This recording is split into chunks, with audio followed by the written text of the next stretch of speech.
If you look high and overhead, you can see the Cessna Caravan of the Emerald Coast Skydivers. It is the second oldest drop zone in the United States. They're located in Alberta, Alabama. And jumping the American flag today will be MD Mad Dog Evans, the owner of Emerald Coast Skydivers.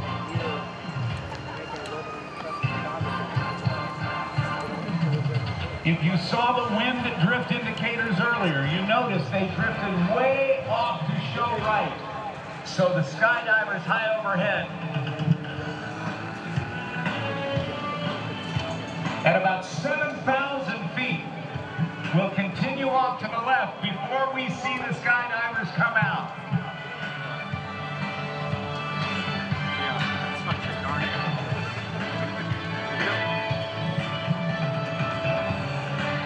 In just a moment, we should see jumpers away. And following behind, off to the right, Jan Collmer and David Barton.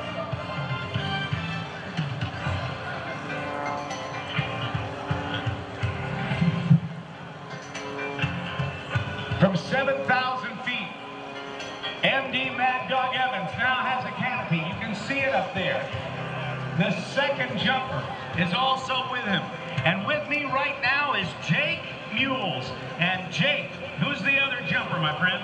The other jumper is Kevin Elvis King. Elvis's call sign. He's actually a retired Lieutenant Commander, Naval Flight Officer. He's going to be flying the photography up around there. So he's got a helmet-mounted camera so he can catch all the action as the jumper, as Mad Dog, is circled by the two aircraft that have their smoke on now. That is correct.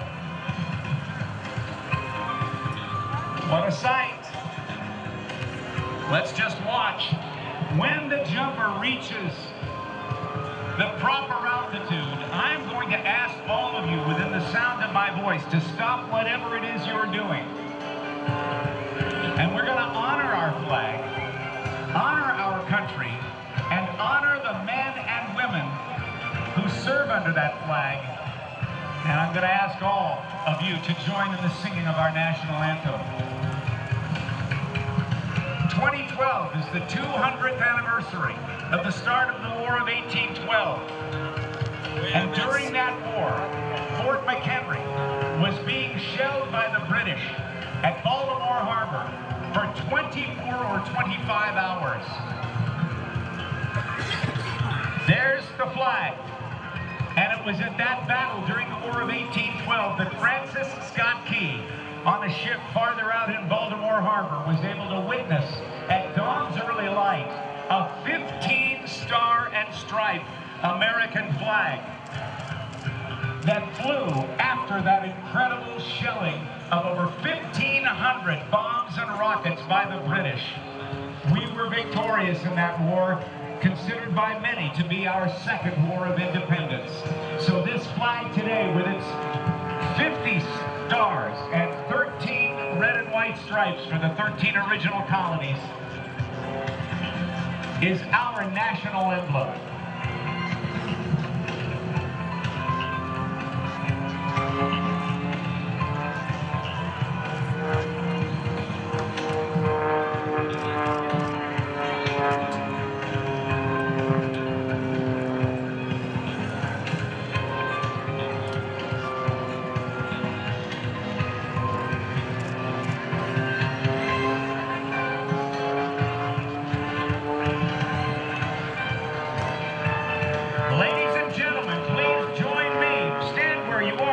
Attention and join me in the singing of our national anthem.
got the first two jumpers on the ground. Mad Dog, nice job. And also Kevin Elvis King, and Jake Mules.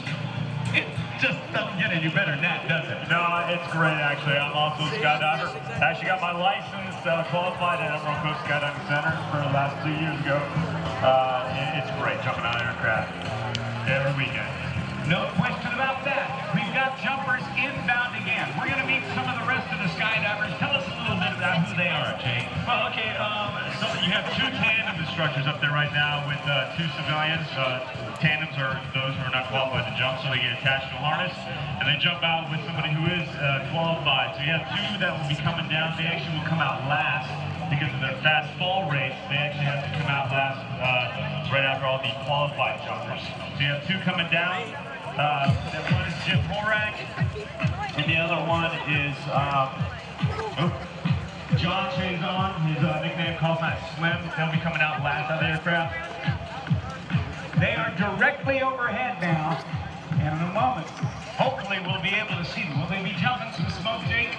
They'll be actually having some banners, and a couple will be flying some flags. And once each person comes out, I'll give a little brief synopsis of who they are, a little brief background. Very good. We should have jumpers in the air right about now. They'll reach terminal velocity. That's about 120 miles an hour. It takes about 10 seconds. To get to that speed. About 10 seconds. So you fall, in 10 seconds, you fall about 1,000 feet. And then every 1,000 feet after that, it's 5 seconds. Wow. 5 seconds after that, at 120 miles an hour, and the view is tremendous. Oh, yeah, it's awesome. We actually jump sometimes on the beach in Florida. We come down and make beach jumps during the sunset time. It is beautiful. And tandems can also come.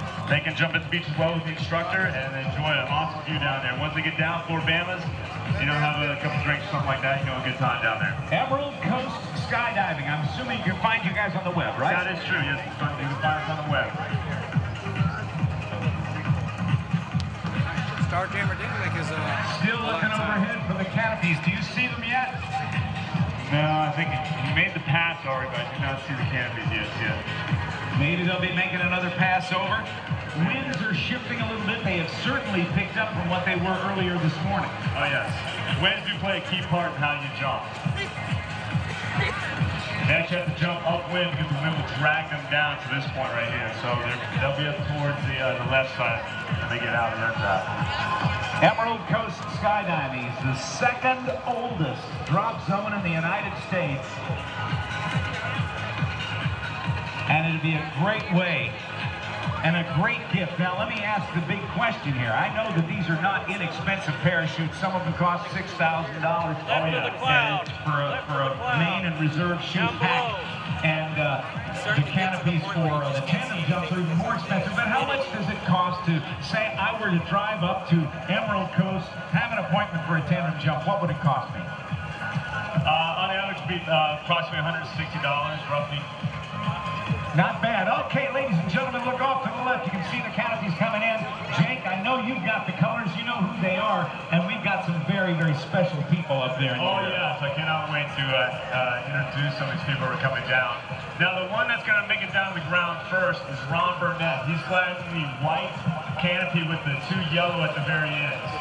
I'm sorry, two orange at the very end. Ron Burnett, he has been jumping now for quite some time, 28 years. He's actually a retired Army aviator. Wow. He's been jumping for 38 years. He's got over 1,400 jumps. So he'll be the first one coming down in the white and the orange tipped canopy. Right above, you see another orange canopy with blue stripes on there. That is Wayne Lancaster. He has 1,300 jumps. He's been jumping for about 6 years. He's also a commercial rated pilot. He's 63 years old. However, he is not the oldest one, and we will get to that in just a few minutes. Okay. He's the oldest one up there. So Ron Burnett's coming in right now. Okay, Pensacola, make some noise. Let's see if Ron can hear you. Hey, Ron, can you hear us? Kick your heels, buddy. He's steering his canopy just like the Wright brothers steered their first airplane, the powered airplane over 100 years ago, pulling on the steering lines and changing the shape of that wing. Watch him pull down on both. Right into the land, a beautiful tiptoe landing. There he is. The next one coming down here is actually the dark blue with the gray silver stripe. That's Axel Brissett. He's actually he's been jumping for 6 years. Has over 12,000 or 1,200. I'm sorry, skydives. He'll be touching ground next time. Axel Brissett. A smaller canopy, a little fun, like a little faster forward speed. He jumps about 120 square foot canopy. Then the next one coming down is Luke Ball. He's actually an Air Force flight instructor here on base. He just landed the 497 flight training group. And then you got Wayne Lancaster coming down. Jeff Varney in the yellow canopy coming down next. He has approximately 700 jumps. And you got Timber McKinney with the banner coming down. He's also a pilot. He's also an instructor. He's been jumping for 27 years, 4,200 jumps. He's coming down with the banner. Boy, he can really control the rate of descent. Great, can he? Oh, yeah. Karen Coleman's next. She has over 2,000 jumps, been jumping for 14 years.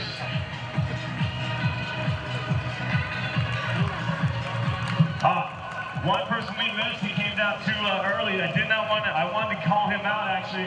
Very special guy, Don Cripps. He has been jumping commercially for 20 years. However, he has been jumping, he's actually a retired Navy. He was in the Army at one point. He's made 2 combat jumps in Korea. He first started jumping in Korea? In Korea. Don Cripps is 83 years old. He's over to the left on the ground already. 83 years old, he's the oldest jumper that we have there, and I look at it as an inspiration. I mean, to get to 83 years old, still jumping out there. 2 combat jumps in Korea. His first jump was in 1947. Wow, ladies and gentlemen, give Don Cripps, 83 years young. Give him a big hand. That's awesome, Jake. Oh, yeah. Every weekend I look at it and say, hey, I want to make the